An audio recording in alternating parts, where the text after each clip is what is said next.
एक लड़का था अंतर्मुखी इंट्रोवर्ट सा, ना किसी से ज़्यादा बात करना, ना कहीं ज़्यादा आना जाना, बस अपनी ही दुनिया में खोए रहना।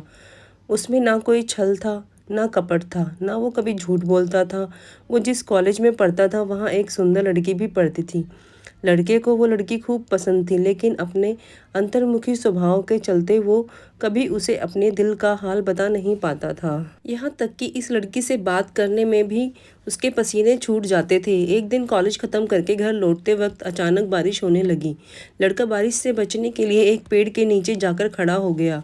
सद्भाग्य से उसी पेड़ के नीचे वही लड़की भी खड़ी थी जिसे लड़का पसंद करता था। लड़का मन ही मन बहुत खुश हुआ। लड़की भी लड़के की तरफ देखकर मुस्कुराई। लड़का कुछ बोल नहीं पा रहा था, तभी लड़की ने ही लड़के से बात करना शुरू कर दिया। लड़की ने बताया कि वह लड़के को जानती है। धीरे धीरे लड़के की भी हिम्मत खुली और उसने भी लड़की से बात करना शुरू कर दिया। बातों ही बातों में लड़के को पता चला कि सिर्फ वो ही नहीं, लड़की भी उसे पसंद करती है, क्योंकि लड़की की बातों से साफ पता चल रहा था कि वह भी लड़के के बारे में काफ़ी कुछ जानती थी, जो तभी होता है जब कोई किसी में इंटरेस्ट रखता है।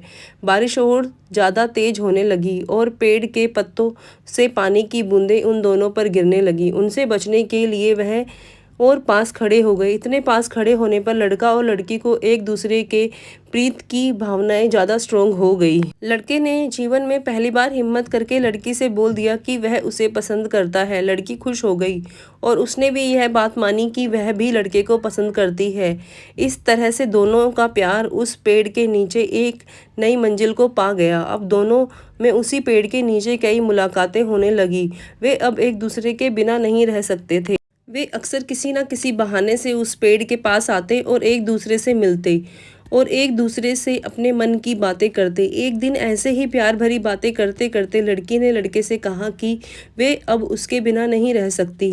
उन्हें जल्द ही अब एक हो जाना चाहिए, शादी कर लेनी चाहिए। लड़के ने लड़की से वादा किया कि वह जल्द ही इस बारे में अपने घर वालों से बात करेगा और लड़की को भी अपनी फैमिली से बात करने के लिए कहा। कुछ दिनों बाद लड़का और लड़की फिर से उस पेड़ के नीचे मिले। तब लड़की की आंखों में आंसू थे। लड़की को इस तरह रोते देखकर लड़का बहुत दुखी हो गया। उसने पूछा कि वह क्यों रो रही है। लड़की ने बताया कि उसने अपने घर वालों से उनकी शादी के लिए बात की तो उसके घर वालों ने बिल्कुल नहीं माने और उन्होंने ज़बरदस्ती उसकी शादी किसी और से तय कर दी है। उसकी माँ ने उसे कसम दी है कि अगर उसने उनके खिलाफ जाकर शादी की तो वह उनका मरा हुआ मुंह देखेगी। लड़की ने लड़के से माफ़ी मांगी और कहा कि हो सके तो उसे भूल जाए। लड़का लड़की की बातें सुनता रहा और उसकी आंखों से आंसू बहते रहे। लड़के को रोता छुआ छोड़कर लड़की अपनी आंखों में आंसू के साथ अपने घर लौट गई।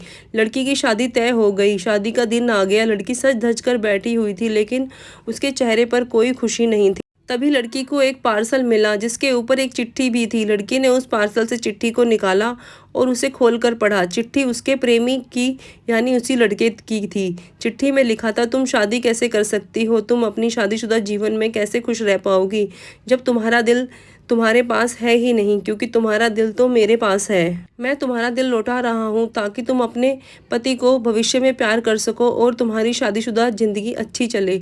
लड़की ने उस पार्सल को खोला और देखकर बेहोश हो गई। उस पार्सल में उस लड़के का खून से लथपथ दिल था जो उसने निकाल कर उसे भेज दिया था। दोस्तों, हर प्रेम कहानी का अंजाम अच्छा नहीं होता, लेकिन क्या आपको लगता है कि लड़के ने जो कदम उठाया वह सही था? किसी के लिए प्यार एक अट्रैक्शन हो सकता है, किसी के लिए टाइम पास, तो किसी के लिए प्यार जिंदगी होता है।